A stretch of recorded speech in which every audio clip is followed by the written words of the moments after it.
Marami sa ating mga Pilipino, lalo na sa ating mga magsasaka, manggagawa hanggang sa maliliit na negosyante, malaking bagay ang nagagawa at naitutulong ng kooperatiba. Kaya ating alamin ngayong araw kung ano nga ba ang meron dito at isa ito sa maasahan ng mga Pilipino.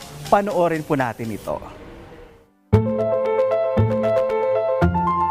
Alam nyo ba na ang mga kooperatiba ay nagsisilbing sandigan ng maraming Pilipino mula sa magsasaka, manggagawa hanggang maliliit na negosyante?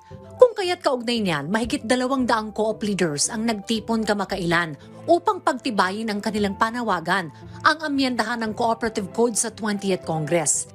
Yung gathering na ito ngayon ay manifestasyon ng pagsasama-sama ng mga micro, small, medium, and large cooperatives para pag-usapan ang mga issues, concerns, para makagawa ng mga rekomendasyon na iahapag namin sa mga executive, mga national government agencies at sa ating mga legislators.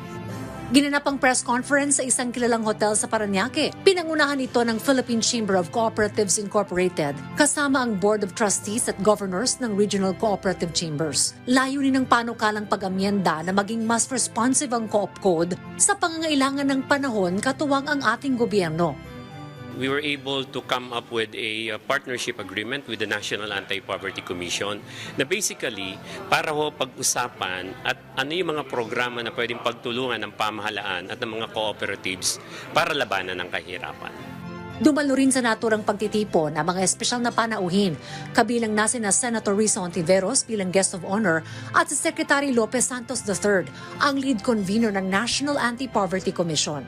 Well, hinihikayat po natin ang ating mga kababayan na lumuhok sa mga kilusan ng kooperatiba at maging bahagi ng pag-unlad. Lalo na yung ating mga kababayang mahirap, maasahan po natin ang ating mga kooperatiba, ang inyong paglahok, ang inyong partisipasyon at ang inyong puhunan sa kooperatiba ay maaaring mag-angat ng ating kabuhayan.